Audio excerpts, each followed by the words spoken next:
Hello दोस्तों, this is Manish Saini और आज हम बात करेंगे यहाँ पर NCERT based top GK question और साथ साथ यहाँ पर हम करंट अफेयर का जो पोर्शन है उसको भी यहाँ पर डिस्कस करने वाले हैं। अगर हम बात करते हैं जितने भी एग्जाम अभी हाल फिलहाल में हुए हैं वहाँ पर करंट अफेयर का पोर्शन एक अच्छा खासा वेटेज यहाँ पर रखता है। चैनल पर नए हैं तो प्लीज़ सब्सक्राइब करें, अपने दोस्तों के साथ शेयर करें। आपके एग्ज़ाम के लिए काफ़ी महत्वपूर्ण यहाँ पर ये वीडियो यहाँ पर होने वाली है। You can also join us on Telegram पर जो हमारा चैनल है वो इन अकेडमी के नाम से ही है। उसका लिंक आपको डिस्क्रिप्शन में मिल जाएगा, आप वहाँ से हमको ज्वाइन भी कर सकते हैं। तो चलते हैं पहले प्रश्न की तरफ। पहला जो हमारे पास यहाँ पर प्रश्न है, हाल ही में ही समाचारों में देखी गई एक्सरसाइज दोस्ती में निम्नलिखित में से किस देश ने यहाँ पर भाग लिया था। यदि हम बात करते हैं यहाँ पर भाग लेने वाले जो कंट्री थे एक्सरसाइज दोस्ती में, तो वो 3 ऐसे कंट्री यहाँ पर हमें दिखाई पड़ते हैं जो यहाँ पर एक्सरसाइज दोस्ती में भाग लेते हैं। तो वो कौन कौन से हैं? तो वो हैं यहाँ पर भारत, श्रीलंका और मालदीव। भारत, श्रीलंका और मालदीव यहाँ पर इस एक्सरसाइज में भाग लेने वाले कंट्री हैं। फिर हम बात करते हैं डिटेल में अगर इस बारे में, तो अगर हम बात करते हैं जो दोस्ती एक्सरसाइज है ये इसका 16वां संस्करण यहाँ पर था जो 1991 से हर 2 वर्ष में यहाँ पर आयोजित की जाती है।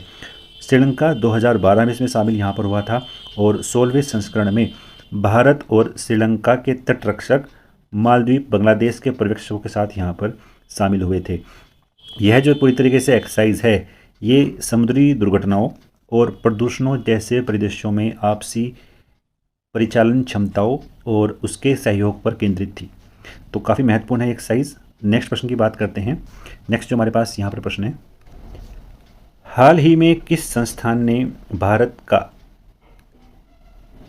सबसे बड़ा ड्रोन पायलट संगठन लॉन्च किया है? तो ये जो संगठन लॉन्च किया है ये किया है आईआईटी गुवाहाटी की तरफ से। ये संगठन लॉन्च किया गया था। और अगर हम बात करते हैं जो ड्रोन के लिए एक योजना चलाई गई है प्रधानमंत्री नरेंद्र मोदी जी द्वारा, नमो ड्रोन दीदी योजना जो है ये उसी की ही एक पहल है जो ये योजना यहाँ पर चलाई गई है, संगठन चलाया गया है। अगर हम डिटेल में बात करते हैं इसके बारे में, हाल ही में ही भारतीय प्रौद्योगिकी संगठन गुवाहाटी ने भारत की सबसे बड़ी ड्रोन पायलट प्रशिक्षण सुविधाएं शुरू की गई हैं। यानी तरीके से यहाँ पर ये ट्रेनिंग सेशन होगा जो पूरी तरीके से चलाया गया है गुवाहाटी आईआईटी गुवाहाटी की तरफ से। और यह कार्यक्रम प्रधानमंत्री की नमो ड्रोन दीदी पहल के अनुरूप है। यहाँ पर विभिन्न प्रकार के जो रक्षा कर्मियों के लिए तैयार किया गया है और 2030 तक भारत को एक प्रमुख ड्रोन हब के रूप में स्थापित करने का जो नरेंद्र मोदी जी का दृष्टिकोण है उस पर समर्थन ये यहाँ पर करता है। नेक्स्ट प्रश्न की बात करते हैं। नेक्स्ट जो हमारे पास यहाँ पर प्रश्न है, निम्नलिखित में से भारत के किस शहर ने सबसे पहले जो सत्याग्रह था उसका उदाहरण यहाँ पर देखा था? अगर हम बात करते हैं सबसे पहले जो सत्याग्रह था वो यहाँ पर देखा था अहमदाबाद में। अहमदाबाद में सबसे पहले यहाँ पर सत्याग्रह किया गया था। डिटेल में अगर बात करते हैं, अगर हम यहाँ पर बात करते हैं इस प्रश्न के बारे में तो थोड़ा यहाँ पर कन्फ्यूजन आपको हो सकता है। अगर हम बात करते हैं कि भारत के किस शहर ने सबसे पहले सत्याग्रह का उदाहरण यहाँ पर देखा था, तो ये जो उदाहरण देखा था यहाँ पर वो देखा था चंपारण में। चंपारण जो बिहार में एक स्थान है वहाँ पर सबसे पहले सत्याग्रह का प्रयोग किया गया था महात्मा गांधी जी के द्वारा। अगर हम बात करते हैं ये जो घटना घटी थी ये घटी थी 1917 में। 1917 में सबसे पहले यहाँ पर सत्याग्रह का प्रयोग देखा गया था। वहीं अगर हम दूसरी तरफ बात करते हैं जो अहमदाबाद मिल की जो घटना थी जो यहाँ पर मजदूरों के खिलाफ यहाँ पर जो हड़ताल की गई थी ये की गई थी 1918 में। और 1918 में अगर हम बात करते हैं यहाँ पर महात्मा गांधी जी के द्वारा क्या किया गया था, भूख हड़ताल की गई थी। भूख हड़ताल यहाँ पर की गई थी। और अगर हम बात करते हैं भारत को छोड़ करके यानी भारत से बाहर कहाँ पर किया था, तो सबसे पहला जो प्रयोग किया गया था सत्याग्रह का वो दक्षिण अफ्रीका में किया गया था। दक्षिण अफ्रीका में सबसे पहली बार यहाँ पर प्रयोग किया गया था सत्याग्रह का। तो अब चलते हैं नेक्स्ट प्रश्न की तरफ। नेक्स्ट जो हमारे पास यहाँ पर प्रश्न है, महात्मा गांधी जी के अनुसार उनके जीवन में त्वरित और व्यावहारिक परिवर्तन किस पुस्तक को पढ़ने से आया था? अगर हम बात करते हैं वो कौन सी पुस्तक थी, तो वो थी यहाँ पर unto the last. Unto the last जो पुस्तक है ये जॉन रस्किन द्वारा लिखी गई है। अगर हम बात करते हैं जॉन रस्किन द्वारा ये पुस्तक यहाँ पर लिखी है। इस पुस्तक की अगर हम बात करते हैं तो यहाँ पर कैपिटलिज्म यानी पूंजीवाद की यहाँ पर इसमें आलोचना की गई है। कैपिटलिज्म की जो है यहाँ पर जो उसकी आलोचना यहाँ पर की गई थी। और 1860 में ये जो पुस्तक है पहली बार यहाँ पर प्रकाशित की गई थी। और आपको जो राइटर है ये भी काफ़ी यहाँ पर महत्वपूर्ण रहता है, जॉन रस्किन के द्वारा लिखी गई पुस्तक थी। और कैपिटलिज्म की यहाँ पर काफ़ी आलोचना यहाँ पर की गई है। नेक्स्ट बात करते हैं। नेक्स्ट जो हमारे पास यहाँ पर प्रश्न है कि रूप दर्शक का कार्य क्या था। जो रूप दर्शक था उसका जो कार्य था वो था यहाँ पर ढले हुए जो सिक्के हैं उनकी यहाँ पर जांच करना। जो यहाँ पर रूप दर्शक था, अगर हम बात करते हैं, ये मौर्य प्रशासन का भाग था। मौर्य प्रशासन का ये भाग था यहाँ पर रूप दर्शक। तो काफ़ी महत्वपूर्ण पद यहाँ पर रखता था। चलते हैं नेक्स्ट प्रश्न की तरफ। नेक्स्ट जो हमारे पास यहाँ पर प्रश्न है, निम्नलिखित में से किस संशोधन ने देश की संप्रभुता और अखंडता की रक्षा करने के लिए नागरिकों के मौलिक अधिकारों पर प्रतिबंध लगाया गया था। अगर हम बात करते हैं संशोधन की जिस पे मौलिक अधिकारों पर प्रतिबंध लगाया गया था, तो वो था यहाँ पर 16वां संविधान संशोधन। एग्जाम के पॉइंट ऑफ व्यू से काफ़ी महत्वपूर्ण ये प्रश्न यहाँ पर है। अगर हम डिटेल में बात करते हैं, 1963 में 16वें संविधान संशोधन के माध्यम से 2 प्रावधान इसमें किए गए थे। एक तो इसमें यह था कि जो राज्य है, राज्य को भाषण और अभिव्यक्ति की स्वतंत्रता के अधिकारों पर, यानी अगर हम बात करते हैं कौन से आर्टिकल में, आर्टिकल 19 जो हमें फ्रीडम देता है कि हम राज्य को भाषण और अभिव्यक्ति की स्वतंत्रता है वो प्रत्येक नागरिक को यहाँ पर मिलती है। उस पर शांतिपूर्ण इकट्ठा होने और भारत की संप्रभुता और अखंडता के हित में संघ बनाने का अधिकार यहाँ पर था। विधायकों के प्रतियोगियों, विधायकों के सदस्यों, मंत्रियों, न्यायाधीशों और भारत के CAG यानी कैग द्वारा सदस्यता ली जाने वाली शपथ या प्रतिज्ञापन के रूप में संप्रभुता और अखंडता यहाँ पर शामिल थी। यानी सीधे तौर पर अगर हम बात करते हैं तो ये आर्टिकल 19 जो हमारा फंडामेंटल राइट है उसको कहीं ना कहीं कम कर रहा था। ये संविधान संशोधन जो 16वां संविधान संशोधन था ये यहाँ पर उसको कम कर रहा था। नेक्स्ट बात करते हैं। नेक्स्ट जो हमारे पास यहाँ पर प्रश्न है, तक्षशिला किन 2 नदियों के बीच स्थित है। अगर हम बात करते हैं यहाँ पर तक्षशिला की, जो सिंधु और झेलम नदियों के बीच यहाँ पर स्थित है। नेक्स्ट प्रश्न की बात करते हैं। नेक्स्ट जो हमारे पास यहाँ पर प्रश्न है एग्जाम के पॉइंट ऑफ व्यू से काफ़ी यहाँ पर महत्वपूर्ण है। प्रश्न जो हमारे पास कि अनिवार्य वस्तु अधिनियम कब पारित किया गया था। जो अनिवार्य वस्तु अधिनियम यानी इसेंशियल जो चीज़ें हैं उनके लिए एक अधिनियम बनाया गया था 1955 में, और ये पारित किया गया था यहाँ पर 1955 में। अगर हम बात करते हैं डिटेल में इस प्रश्न के बारे में, तो अनिवार्य वस्तु अधिनियम 1955 में पारित हुआ, जिसमें लोगों को अनिवार्य वस्तुएं यानी जैसे खाद्य अनाज, खाद्य तेल, दालें, केरोसिन, चीनी आदि देना सुनिश्चित यहाँ पर किया गया था। एग्जाम के पॉइंट ऑफ व्यू से यहाँ पर ये काफ़ी महत्वपूर्ण प्रश्न यहाँ पर हो जाता है। चलते हैं नेक्स्ट प्रश्न की तरफ। नेक्स्ट जो हमारे पास यहाँ पर प्रश्न है, किरू हाइडल परियोजना किस राज्य या केंद्र शासित प्रदेश में यहाँ पर स्थित है। जो किरू हाइडल परियोजना है वो जम्मू एंड कश्मीर में यहाँ पर बनाई गई है। हाल ही में ही सीबीआई ने पूर्व राज्यपाल पर ध्यान केंद्रित करते हुए जम्मू कश्मीर के किश्तवाड़ जिले में किरू हाइडल प्रोजेक्ट के लिए ठेका देने में कथित भ्रष्टाचार से संबंधित छापेमारी की। और किरू हाइडल पावर प्रोजेक्ट जो है ये कहाँ पर है, ये जम्मू कश्मीर के चिनाब नदी पर है। एग्जाम के पॉइंट ऑफ व्यू से यह काफ़ी महत्वपूर्ण यहाँ पर हो जाता है।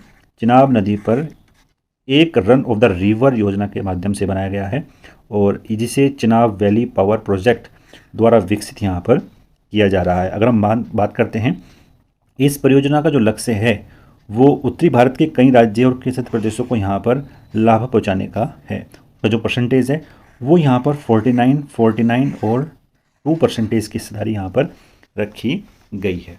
तो अगर हम बात करते हैं नेक्स्ट प्रश्न के बारे में, तो जो नेक्स्ट प्रश्न यहाँ पर हमारे पास है, भारतीय संविधान में 10वीं अनुसूची किसके द्वारा सम्मिलित की गई थी। यानी कौन सा वो अमेंडमेंट था जिसके माध्यम से 10वीं अनुसूची को भारतीय संविधान में शामिल किया गया था। तो वो था यहाँ पर 52वें संविधान संशोधन के माध्यम से 10वीं अनुसूची को सम्मिलित किया गया था, जो संबंधित है यहाँ पर दल बदल विरोधी कानून से। दल बदल विरोधी कानून से संबंधित है यहाँ पर हमारे पास 10वीं अनुसूची। ये कानून जो है अगर हम बात करते हैं दल बदल का विरोध करता है और कुछ ऐसे पॉइंट है जिसमें ये अपवाद के तौर पर भी यहाँ पर संबंधित है। यानी कोई भी एक व्यक्ति जो किसी पार्टी का सदस्य है और वो जीत के किसी भी लोकसभा या विधानसभा का यहाँ पर मेंबर बनता है तो वो अपनी पार्टी के सदस्य छोड़ता है तो उस पर ये कानून लागू होगा और उसके सदस्य जो है उसको हम रद्द कर सकते हैं लोकसभा अध्यक्ष के माध्यम से। तो यहाँ पर यही है। अगर हम बात करते हैं इसके अपवाद के बारे में, यदि इसमें 1/3 जो मेंबर हैं पार्टी के, किसी पार्टी के 1/3 मेंबर जो हैं वो अपनी मेंबरशिप छोड़ते हैं और किसी दूसरे दल में सम्मिलित होते हैं तो उन पर यह कानून यहाँ पर लागू नहीं होता है। वहीं दूसरी बात करते हैं हम यहाँ पर जो लोकसभा अध्यक्ष हैं, वो लोकसभा अध्यक्ष का पद ग्रहण करने के बाद अपनी पार्टी की मेंबरशिप को छोड़ते हैं तो उन पर भी ये जो कानून है वो यहाँ पर लागू नहीं होता है। कुछ इसके यहाँ पर अपवाद के तौर पर भी हम यहाँ पर इसको देखते हैं। तो 1985 में राजीव गांधी सरकार के माध्यम से इसको यहाँ पर सम्मिलित किया गया था, जिसमें दल बदल जो नेता हैं और उनकी सांसद विधायिका सदस्यता यहाँ पर रद्द करने का प्रावधान था। अगर हम बात करते हैं ऐसा कौन सा स्टेट है जहाँ पर पहले से ये व्यवस्था है, तो वो स्टेट है यहाँ पर जम्मू एंड कश्मीर। वहाँ पर पहले से ही ये व्यवस्था थी, यानी वहाँ पर पहले से ही दल बदल का जो कानून था वो वहाँ पर लागू हो रहा था। चलते हैं नेक्स्ट प्रश्न की तरफ। नेक्स्ट जो हमारे पास यहाँ पर प्रश्न है, चतुर्थ बौद्ध संगति किसके काल में हुई थी? तो ये हुई थी यहाँ पर कनिष्क के काल में। एग्ज़ाम के पॉइंट ऑफ व्यू से काफ़ी महत्वपूर्ण है। जितनी भी यहाँ पर संगतियाँ हैं, चाहे वो फर्स्ट हैं, सेकंड है, और यहाँ पर अगर हम बात करते हैं थर्ड है, और यहाँ पर फोर्थ है, तो ये सभी जो एग्ज़ाम के पॉइंट ऑफ व्यू से यहाँ पर ये काफ़ी महत्वपूर्ण यहाँ पर हो जाती हैं। वहीं अगर हम बात करते हैं जो हमारे पास जो 3 संगतियाँ हैं, छोटी संगतियाँ हैं, उसके बारे में डिटेल में बात करते हैं। फर्स्ट, सेकंड, थर्ड और फोर्थ, ये 4 संगति बौद्ध धर्म से संबंधित हैं। सबसे पहली जो संगति है उसकी बात करते हैं तो वो किसके शासनकाल में यहाँ पर हुई थी? अज्ञातशत्रु के काल में।